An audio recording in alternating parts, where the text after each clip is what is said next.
League नून थी।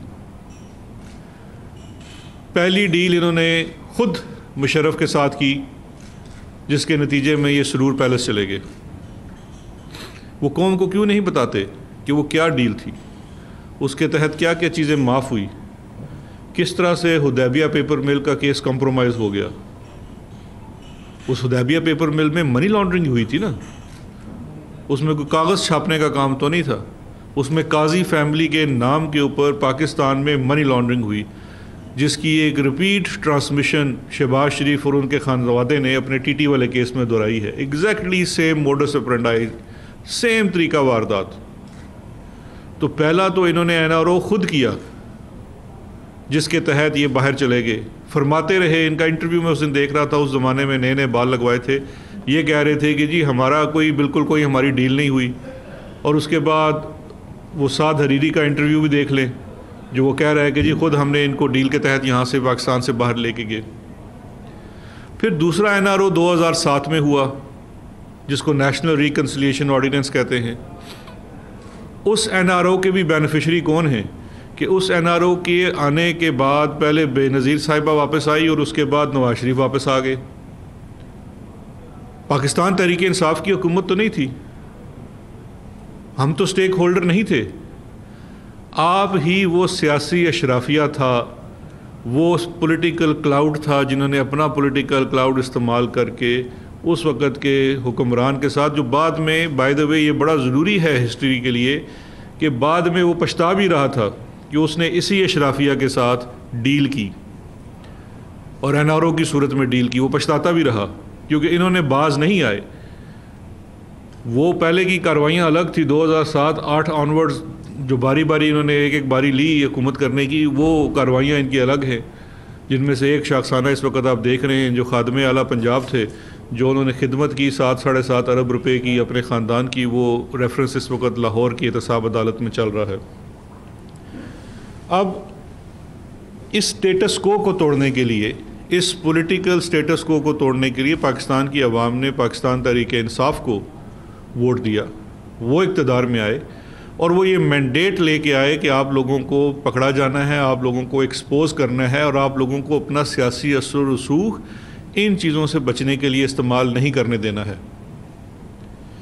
अब जब हम ये बात करते हैं तो आपको बहुत बुरा लगता है, आपकी तबीयत पे बहुत नागवार गुज़रता है। एक फ़र्क बड़ा वाज़े है जो माजी में, और मैं नाम लेके कहता हूँ, मुशर्रफ की हुकूमत में और हम में है, और बड़ा वाज़े फ़र्क है। माजी में आपने जो भी वजह थी उस हुकूमत के लिए, आपने उनके साथ 2 एनआरओज़ किए। एक जो आपका सुरूर पैलेस वाला एनआरओ था, दूसरा आपका 2007 का एनआरओ था। हमारी नज़र में आप ये जो सियासी अशराफिया है, आप दोनों एक ही थाली के चट्टे बट्टे हैं। पीपल्स पार्टी और नून लीग में कोई फ़र्क नहीं है। पीपल्स पार्टी जिसका किसी ज़माने में कोई नज़रियाती असास था, एक नज़रियाती बुनियाद थी, वो ख़त्म हो चुकी पिछले 15 सालों में। अब एक ही नज़रिया है लूट मार का और एक ही तरीका वादार है दोनों जमातों का, और इसी स्टेटस को पाकिस्तान तहरीक इंसाफ ने आके तोड़ा। माजी में जब आपने एनआरओज़ किए, आपने बंद दरवाज़ों में एनआरओज़ किए, आपने बड़े अच्छी तरीके से जिनके साथ आपने एनआरओ किया उनके लिए आपने रेड कारपेट भी बिछाया। फ़र्क सिर्फ ये है कि आप जब हमारे साथ आके बैठे और इसलिए कि जी आप सियासी निज़ाम चला सकें, फेटफ के लॉस पास कराने के लिए आपसे बातचीत हुई, आपने जवाब में क्या मांगा? आपने जवाब में पाकिस्तान के अवाम की फलाह बहबूद की कोई बात तो नहीं की। आप सुबह शाम रोना रोते हैं जी महंगाई बढ़ी और आपको बड़ी तकलीफ़ है, हमें भी पता है, और उसके लिए वज़ीर-ए-आज़म साहब ख़ुद कोशिश कर रहे हैं, लेकिन आपकी हमसे किसी भी इंटरेक्शन के अंदर एक डिमांड भी कभी पाकिस्तान के अवाम के मसाइल की नहीं है। मैं ख़ुद हिस्सा रहा हूँ उस नेगोशिएशन का। आपकी वाहिद डिमांड थी उसके अंदर नैब के कानून की 38 शिकों में से 34 शिकों को चेंज कर देना, जिसमें से मनी लॉन्ड्रिंग को ख़त्म कर देना, करप्शन के केसेस को ख़त्म कर देना। और उसके बाद सबसे पहला आपका रिस्पांस, आप लोग सब अपने आर्काइव्स में देख लें, पहला रिस्पांस क्या आया था? ये शायद खाकान अब्बासी साहब की तरफ से आया था। ये तो बंद कमरे की बातें थी, नेगोशिएशन थी, ये इन्होंने जाके ओपनली कर दी। जनाब आला, आप और हम अवाम का ट्रस्ट कैरी करते हैं। अवाम आपको अवाने इक़्तिदार में भेजती है अपना नुमाइंदा बना के, आप उसमें बददियानती नहीं कर सकते। आप जब पार्लिमान के फोरम के ऊपर बैठ के लॉज के लिए, कानून साजी के लिए निगोशिएट करते हैं तो वो निगोशिएशन पर्सनल बेनिफिट के लिए नहीं हो सकती, वो अवाम के फ़लाह बहबूद के लिए होती है। नैब के कानून में जो 34 शिकें आप चेंज करवाना चाहते हैं, पहले भी चाहते थे, आज भी आपकी ये है। आज अगर इमरान खान साहब वो 34 शिकें मान लें तो आप सदा उनके गुण कोई नहीं गाएगा। तो जो आप करवाना चाहते थे वो पर्सनल सेफ्टी थी। मैं अभी उस शख्स का नाम नहीं लूँगा जिसने बाकायदा उस नेगोशिएशन के दौरान कहा था कि जी ये इशू नेशनल सिक्योरिटी का नहीं है। हमने तो अर्ज़ किया था कि जो फैटफ के कवानीन हैं, अगर आप ब्लैक लिस्ट में चले जाते हैं, ये सीरियस नेशनल सिक्योरिटी का इशू है। तो उस एक बड़े आला लीडर ने आगे से जवाब दिया था, ये नेशनल सिक्योरिटी की बात नहीं है, ये पर्सनल सिक्योरिटी की बात है। मेरी पर्सनल सिक्योरिटी, क्योंकि मैंने जो लूट मार की है, जो दौलत कमाई है, वो तो पकड़ी जा रही है। आप इन कवानीन में तरमीम नहीं कर रहे हैं, और तरमीम ना करने की वजह से और पॉलिटिकल विल इदारों को देने और उनको आज़ाद करने की वजह से परफॉर्मेंस खुद बोलती है। 10 सालों में नैब इसी इदारे की परफॉर्मेंस थी 100 अरब के लगभग रिकवरीज, 2 सालों में 390 अरब के लगभग की रिकवरीज हैं। ये फ़र्क आता है क़यादत से। जब NRO नहीं मिलता तो ये बेनिफिट आता है अवाम को। आपके लाहौर में ही, पंजाब में आपकी एंटी करप्शन 206 अरब से ज़ायद की रिकवरीज 2 सालों में 27-28 माह में कर चुकी है, जो कि पिछले सालों में सिर्फ 10 सालों में 3 अरब के लगभग है। ये वो डिफरेंस है, ये वो फ़ायदा है जो अवाम को पहुँच रहा है, और ये वो तकलीफ़ है जो आपको हो रही है।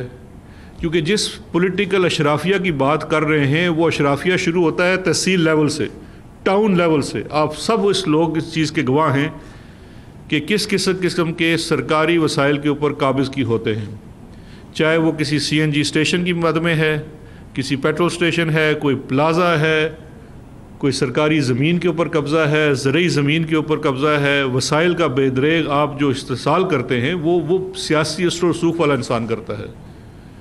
जब आपसे आपकी जवाबदेही हो रही है तो आपको बहुत तकलीफ़ हो रही है। अब मैं ब्रॉडशीट के ऊपर बड़ा मुख्तसरन आपको कहता चलूँ। फिर आज कुछ बातें की मरियम औरंगज़ेब ने आके। मैं तो पहले दिन से कह रहा हूँ, ये पनामा की जजमेंट आने के वक्त से ले के इन्होंने गलत मिठाइयाँ खा खा के अपने आप को शुगर करा लिए। पहले वो फैसले पढ़ तो लिया करें, देख तो लिया करें। पनामा का भी जब डिस्चार्ज ऑर्डर हुआ लंदन से, हाई कोर्ट से, जो कि ब्रॉडशीट की अपनी दरख्वास्त के ऊपर हुआ कि जी अब हम इसकी अटैचमेंट नहीं चाहते क्योंकि हमारी पेमेंट हो चुकी है, तो उसके ऊपर खुद कूद पड़े नवाज शरीफ और मरीम सफदर, और ख़ुद आगे बोल दिया ये देखिए हमें बरियत मिल गई। एक दफ़ा खुद जूतियाँ खाने के लिए अपने आप को अवाम के सामने पेश कर दिया। उसका नतीजा ये हुआ कि ब्रॉडशीट वाले ने कह दिया भाई ये आपकी कहाँ से बरियत हो गई, ये तो हमने डिस्चार्जिंग ऑर्डर जो था हमने इसको अपना मुकदमा वापस ले लिया क्योंकि हमारे पैसे हमें मिल चुके हैं। फिर आज उनका फरमाना ये था कि ब्रॉडशीट के मामले को लेके नुकसान पहुँचाया गया। अब इसके 2 हिस्से हैं, थोड़ा सा इसमें अगर अकल इस्तेमाल कर लेते तो अपने आप को फिर चार्जशीट कर गई। ब्रॉडशीट को पहले वाला हिस्सा है इसकी इंगेजमेंट, जब ब्रॉडशीट को इंगेज किया गया 2000 में, उसके बाद उसके टर्मिनेशन का कॉन्ट्रैक्ट। पाकिस्तान तहरीक इंसाफ की हुकूमत नहीं है, हम कहीं भी नहीं हैं, और उस चीज़ की तहकीक के लिए कल भी कैबिनेट की एक कमेटी बनाई गई है कि शुरू दिन से लेकर आखिर तक देखा जाए कि इस मुकदमे में या इस पूरे मामले में किसकी कोताही रही है ताकि उसकी रिस्पॉन्सिबिलिटी फ़िक्स की जा सके। उसके बाद 2009 में, मैंने परसों भी आपके पास अर्ज़ की थी, 2009 में ब्रॉडशीट की आर्बिट्रेशन का आगाज़ हुआ। पाकिस्तान पीपल्स पार्टी की गवर्नमेंट थी। 2016 में अवार्ड होता है, पाकिस्तान मुस्लिम लीग नून की हुकूमत थी। तमाम international arbitration attorney general office conduct करता है। इसमें बड़ा आसान इनके लिए होगा हर चीज़ नैब के ऊपर डाल देना। मरियम औरंगज़ेब साहिबा बताएं 2016 में कौन अटॉर्नी जनरल था, किस लॉ फर्म को हायर किया गया था इस केस के लिए। ये तो अभी जब तहकीक हो गई, हमने तो हर चीज़ की जिसकी तहकीक की है कौम के सामने रख दी है। आज आप अपनी हिस्ट्री उठा के देख लें पहले तो आपने कोई किसी चीज़ के ऊपर ना इंक्वायरी की ना तहकीक की, अगर की भी तो आपने कभी उसको आवाम के सामने पेश नहीं किया। हम तो इसकी भी आपके सामने सारी चीज़ें पेश कर देंगे, तो उस चीज़ का भी जवाब दें कि 2009 से लेके 2016 तक क्या हुआ। अभी तक तो जो चीज़ मंजर पे आई है वो वही उसका बयान है ब्रॉडशीट वाले का कि जी एक अंजम डार नामी शख्स ने आके, जिसने अपने आप को भांजा भतीजा नेफ्यू बताता है नवाज शरीफ का, इसको आके रिश्वत देने की कोशिश की। तो आप बड़े खुशी से बगले बजा रहे हैं कि जी वो तो उनका भांजा भतीजा ही नहीं है, वो दूसरा उनका साहबजादा लंदन से नमूदार हुआ, उसने कहा जी हमारा फैमिली ट्री देख लें, हमारा भांजा नहीं है। भाई आपका जर्मनी का प्रेसिडेंट तो है ना PMLN का, कितनी तस्वीरें चाहिए अंजुम डार की मैं आपको दे दूं नवाज शरीफ के साथ। इस मामले की क्या तहकीक नहीं होनी चाहिए? मैं आज आप सबके तवस्सुत से, अच्छा उसका दूसरा भी एक हिस्सा है जो परसों से लेके ये भी मुस्लिम लीग नून का सोशल मीडिया विंग करने की कोशिश कर रहा है कि जी हमारी हुकूमत में मेरे साथ गए हुए किसी शख्स ने भी अपना कट मांगा था। मैंने इमीडिएटली उस पूरी वीडियो को देखा, कहीं भी ब्रॉडशीट वाले ने ये नहीं कहा। मैंने उसके बाद जिस अखबार में छपा उन सहाफ़ी से बात की और सिर्फ इतना पूछा कि जी आपने जहाँ से ये चीज़ अखज़ करके लिखी वो मेरे साथ का कोई शख्स था, तो मैं अभी उसकी तहकीक करना चाहूँगा। उन्होंने कांटेक्ट किया मुसावी से भी, उस वीडियो को भी दोबारा देखा और उन्होंने अपनी स्टोरी इमीडिएटली करेक्ट कर ली और उसको ऑनलाइन उन्होंने उसको उसी वक्त ठीक कर दिया। लेकिन इसके बावजूद, क्योंकि पाकिस्तान तहरीक इंसाफ शफाफियत के ऊपर, ट्रांसपेरेंसी के ऊपर यकीन रखती है, मैं ये मरीम औरंगज़ेब को एक चैलेंज करता हूँ, या इसके बड़ों को, उस बेचारी की तो इतनी खास है नहीं। बरतानिया के अंदर रिश्वत देना जो है एक जुर्म है। मैं आपको चैलेंज देता हूँ और मैं आपको 72 घंटों का टाइम देता हूँ। आप लंदन में ही हैं, आप लंदन पुलिस को, मेट्रोपॉलिटन पुलिस को एक दरख्वास्त दें कि जो रिश्वत ऑफ़र की गई कावे मुसावी को, उसकी तहकीक होनी चाहिए। और आप दे सकते हैं, अगर आपको कानून हवालों का कुछ चाहिए तो मैं बिल्कुल आपकी असिस्टेंस के लिए मौजूद हूँ। और वो जो शख्स जो आप 2018 का कह रहे हैं जिसने कट मांगा है, उसकी भी तहकीक होनी चाहिए। और फिर पुलिस जो है लंदन की वो बिल्कुल इस पे वाज़ा कर देगी। हमने तो अपने आप को बता दिया है कि कौन कर सकता है। फिर लंदन की पुलिस अंजुम डार से भी बात कर सकती है, अगर वो जर्मनी में है तो वहाँ उसको ट्रेस किया जा सकता है, कावे मुसावी से पूछ लेंगे। तो ये मेरा आपको बड़ा खुला चैलेंज है मरीम औरंगज़ेब साहिबा, आप और आपके जो मालकान हैं या जो भी लीडरान हैं, जैसे इसको आप तसव्वुर करना चाहें, तो इसका बिल्कुल आप तहकीक करा लें। क्योंकि अगर आप में हिम्मत नहीं है तो मैं तो ये करने जा रहा हूँ, ये मैं कर दूँगा, तो फिर आपको वहाँ से भी भागना पड़ेगा। Thank you ji.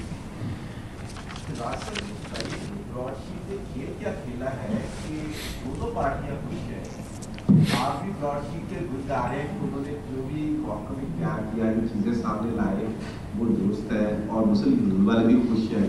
Muslim league भी उस ब्रॉडशीट को लेके, मतलब वो मिठाइयाँ तो नहीं बांटी लेकिन रवैया उनका ऐसा ही है। देखें, दो चीज़ें हैं। एक तो ये है कि पहले दिन से हम तो ये नहीं कह रहे कि ब्रॉडशीट के हम कोई गुण गा रहे हैं। मैं बार बार कह रहा हूँ, ब्रॉडशीट का जो मुकदमा है वो तो एक ऐसी चीज़ माजी में हो चुकी है, 20 साल उसकी हिस्ट्री है लेकिन उसके अंदर जो बातें हैं वो बड़ी इम्पोर्टेंट हैं। नून लीग वाले तो खुश इसलिए हैं कि उनको शुरू में ये लगा कि एवन फील्ड के ऊपर डिस्चार्ज हो गया मुकदमा लंदन से, तो उन्होंने कहा शायद हमें इसका कोई बयानिए में फ़ायदा मिल सकता है। उल्टा लेने के देने पड़ गए, क्योंकि जब वो पूरा पेंडोरा बॉक्स खुला तो उसमें से अपने ही चीज़ें सामने निकल आई। जहाँ तक हमारा मौक़िफ़ है बड़ा वाज़ेह है। 2000 से लेके 2018 तक या 2020 तक इस पूरे मामले को देखना चाहिए। इस पूरे मामले को कैसे हैंडल किया गया। देखिए, आर्बिट्रेशन प्रोसीडिंग्स 2009 में शुरू हुई थी। अगर आप इस मामले को बेहतर हैंडल करते तो 2016 तक आपको अवार्ड ना होता आपके ख़िलाफ़। आप ये जो पाकिस्तान को रकम अदा करनी पड़ी इस मुकदमे में, वो आपकी नालायकी की वजह से अदा करनी पड़ी। 2009 से 2016 तक सब कुछ हुआ। जो इसमें पैसे की अदायगी है ये इस दौर की वजह से हुई। आप इसको सेव कर सकते थे। आप तो इसमें इंटरेस्टेड थे उस वक़्त। अगर आप इंटरेस्टेड होते, आपका क्या इंटरेस्ट था? आपने तो 2016 में जो रिकॉर्ड के मुताबिक टोटल अप्रोच किया इस मामले को, वो ये किया कि जी आप पैसे ले लें मुसावी साहब और छोड़ें, चीज़ों को ड्रॉप कर दें। तो हम तो उस चीज़ को वाज़े कर रहे हैं और हम उस चीज़ को कह रहे हैं। जहाँ तक वो साहब बार बार ये भी कहते हैं कि जी हमारी सर्विसेज फिर हाजिर हैं, वो तो गवर्नमेंट ऑफ पाकिस्तान का डिसीजन है, हम करते हैं नहीं करते हैं, वो पूरा एक सेपरेट इशू है। लेकिन जो ब्रॉडशीट की भी जो जितनी इन्वेस्टिगेशंस हैं या जितना उसकी कार्रवाई थी, उसमें बार बार नाम यही निकलेंगे। A1 फील्ड का नाम निकलेगा, वो एक शैमरॉक कंपनी थी उसका नाम निकलेगा, इनकी नेस्को नीलसन का नाम निकलेगा, शरीफ फैमिली के नाम निकलेंगे, बाकी लोगों के नाम निकलेंगे। तो ये जितने, बल्कि पूरे PDM के नाम आ रहे हैं उसके अंदर। तो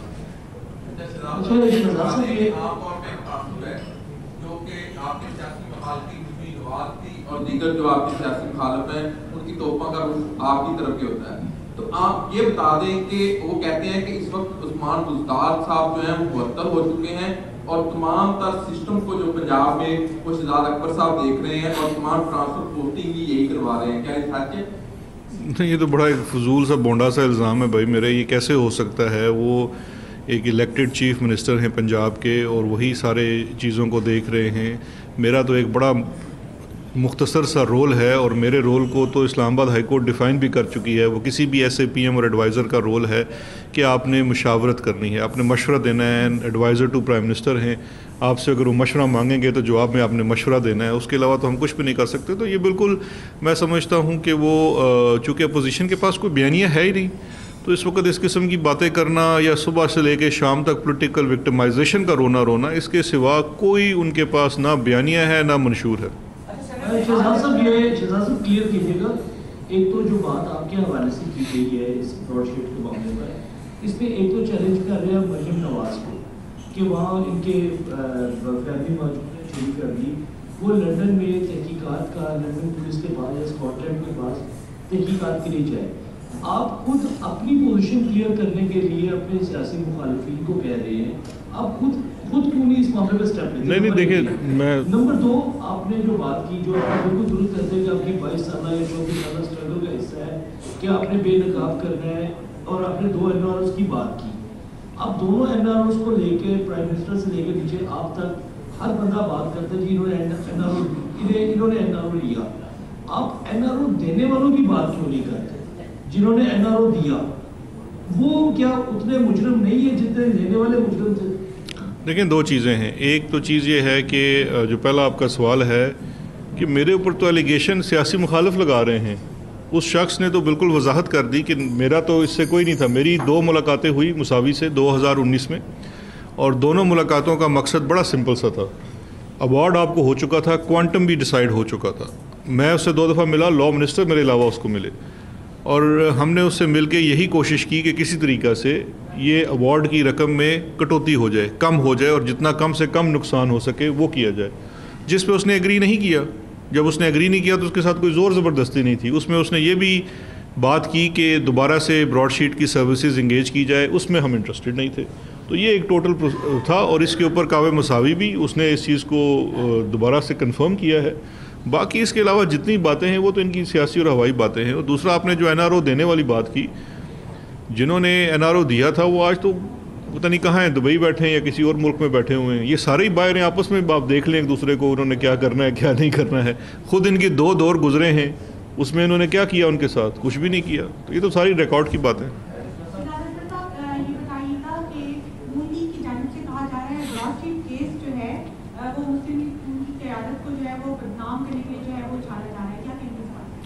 देखें जी, इसमें सिर्फ आप 10 दिन पीछे चले जाएं। ब्रॉडशीट के ऊपर सबसे पहले 2 बाप बेटी हैं, उन्होंने ट्वीट्स भी की और बयानात भी दिए। जो बंदा उसको इनाम, उनका नाम बताएगा उसको इनाम मिलेगा। तो हम तो बिल्कुल, हमने तो उछाला ही नहीं। ये तो ख़ुद नवाज शरीफ ने पहले ट्वीट किया और फिर मरीम ने ट्वीट किया और फिर बयान भी दिया कि जी ब्रॉडशीट के जो केस है उसके अंदर जो उनके अटैचमेंट थी प्रॉपर्टीज़ की, लंदन की ख़त्म होने की वजह से उनकी बहुत बड़ी फतह हुई और ये कली खुल गई और फलाना ढमकाना। तो ये तो ख़ुद इस चीज़ को लेके आए। असल मसला ये है कि इस वक्त PDM के भी प्लेटफॉर्म से, यहाँ से भी, जो चीज़ भी जिसको भी ये बयानियाँ बनाने की कोशिश करते हैं वो उल्टा इनके गले पड़ जाता है। ब्रॉडशीट को भी ये लेके आए। ये जो मैंने देखा ना, दो बातें हैं बार बार। एक तो इनको बहुत एतराज़ है कि मेरी प्रेस कॉन्फ्रेंसेस या मैं मीडिया से जो बात करता हूँ, इनका बस चले तो ये मेरे ऊपर कोई पाबंदी लगवा दें कहीं से। और मैंने बार बार अर्ज़ की है कि मेरे जितना आप रिकॉर्ड उठा के कर लें, मैं जब भी आप आके सियासी इंतकाम और पॉलिटिकल विक्टिमाइजेशन का रोना रोते हैं तो मैं आके आपको फैक्ट्स एंड फिगर्स के साथ आपकी कारस्तानियाँ बता देता हूँ। इसी तरह से ब्रॉडशीट के ऊपर भी हमने तो हरगिज़ ब्रॉडशीट के ऊपर बात नहीं की। आप टाइम लाइन उठा के देख लें, ये दोनों बाप बेटियों ने खुद ब्रॉडशीट को मौजू बहस बनाया। तो जब ब्रॉडशीट एक्सप्लेन होनी शुरू हुई, खुलनी शुरू हुई, तो ये इनकी सारी चोरी पकड़ी गई। अब आप देखिए फ़र्क क्या वाज़ेह है। यहाँ से आपको पता चलता है लीडरशिप का और एक इंसान की क्वालिटी का। ये भी मैं देख रहा था, ICC ने, इंटरनेशनल क्रिकेट वालों ने एक पोल करवाया कि बेस्ट लेजेंडरी जाइंट कौन है क्रिकेटिंग वर्ल्ड में। तो उसमें नंबर 1 पे आए इमरान खान साहब। उनको क्रिकेट छोड़े भी 20 साल से ज़ायद हो चुका। आज भी पूरी क्रिकेट की दुनिया, आलमी दुनिया उनको नंबर 1 मानती है। और दूसरी तरफ कावे मुसावी क्या कहता है आपके बारे में? उससे जब सवाल किया गया जी कि शरीफ ख़ानदान सोच रहा है कि आपके ख़िलाफ़ डिफेमेशन का मुकदमा करेगा, तो वो कहता है डिफेमेशन उसकी होती है जिसकी कोई इज़्ज़त होती है। एक शख्स जो सुप्रीम कोर्ट ऑफ पाकिस्तान से ताउमर नाहल झूठा बददियानत डिक्लेयर हो चुका है, जो अकाउंटेबिलिटी कोर्ट से सज़ा याफ्ता हो चुका है, वो कैसे किसी को जाके डेफेमेशन में सू करेगा? वो कहता है मुझे सू तो करके दिखाए। तो ये फ़र्क है। मैं तो कहता हूँ इनका आपस में कहता हूँ। बैरिस्टर साहब ये बताइएगा कि इस साल 2021 में जो है वो चेयरमैन नैब अपनी मुद्दत पूरी कर रहे हैं, तो 2 ही रास्ते हैं, या कोई आपके पास ऐसी कोई समरी पहुंची हो जिसमें उनकी एक्सटेंशन जो है वो होनी हो, या कोई गवर्नमेंट सोच रही है, वरना दूसरी सूरत में तो खान साहब को और शहबाज शरीफ साहब को बैठना पड़ेगा। तीसरी सूरत भी है के साथ जो है उनकी एक्सटेंशन के लिए या नए चेयरमैन के लिए जो है वो क्या आप तरीका है? नहीं, इसमें असफंदियार वली केस के तहत एक तीसरी सूरत भी है जो कि सुप्रीम कोर्ट ऑफ पाकिस्तान की है। तो ऐसा नहीं है कि ये सिर्फ इस तरह से होगा, और वो वक्त जब आएगा देखा जाएगा। अभी उनकी मुद्दत मुलाजमत में मेरा ख्याल है 8-9 माह पड़े हुए हैं। सर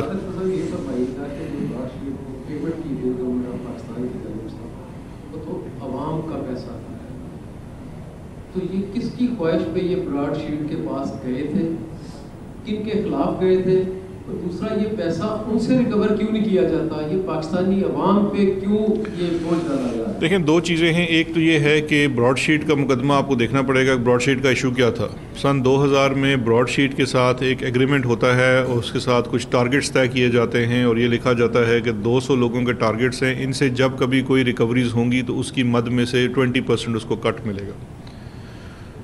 अब उसके बाद इस पूरे मुकदमे के दरमियान, और ये चीज़ बड़ी समझने के लिए ज़रूरी है, अब ये तमाम सियासी चीज़ों से कतई नज़र किया गया ताकि ये पैसे बच सकें पाकिस्तान के तमाम फोरम्स के ऊपर। आप अपील्स नहीं जीत सके, तो उसके बाद ये अदायगी लाजम हो गई। इसके सिवा आपके पास कोई चारा नहीं था।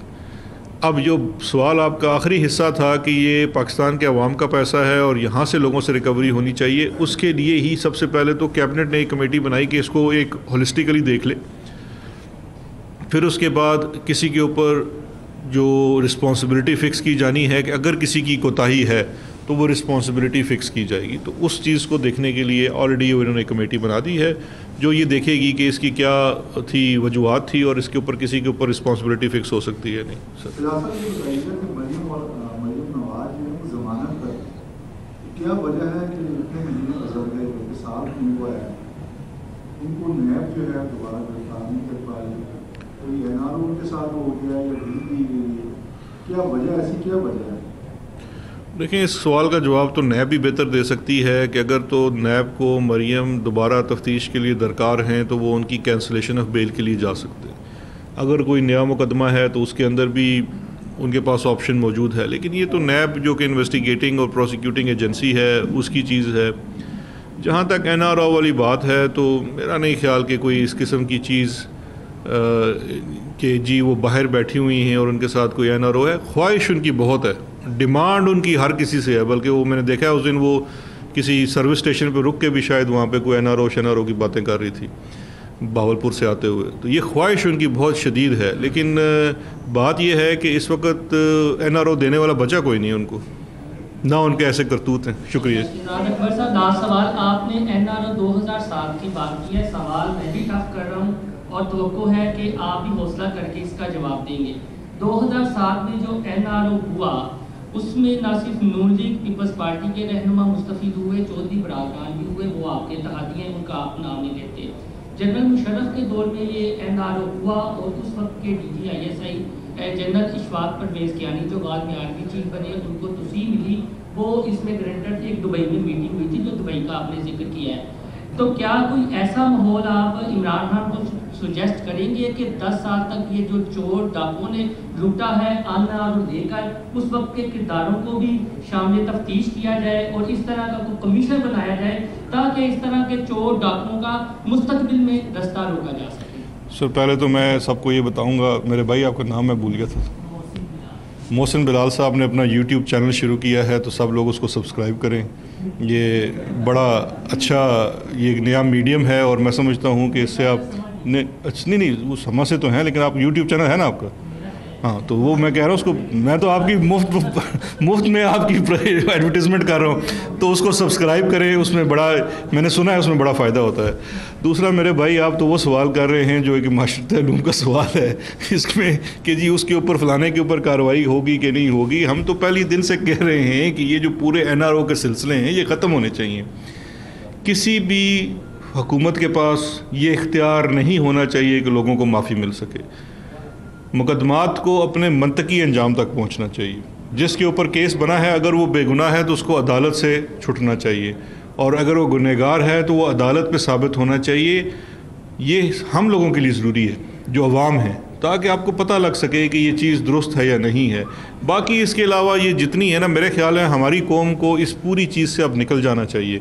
डील्स, NRO, दुबई मुलाकात, अबू धाबी मुलाकात, लंदन मुलाकात, कह के जाते हैं अमेरिका का, निकलते जाके लंदन में, ये तमाम चीज़ें ख़त्म होनी चाहिए। कह के तो अमेरिका का गए थे कि लंदन पहुंच गए हैं, किसके कहने पे निकले हुए बात? देखिए, वो तो एक शाहिद खाकान अब्बासी साहब ने दरख्वास्त की थी हुकूमत से, उनकी फैमिली में कोई सी इशू था और उन्होंने वन टाइम परमिशन मांगी, इंसानी हमदर्दी के ऊपर दे दी गई। वो फिर जाके लंदन गुजरे, तब जब नेक्स्ट टाइम मांगेंगे तो ये जो उनका प्रीवियस कंडक्ट है उसको भी सामने रखा जाएगा। बहुत शुक्रिया जी।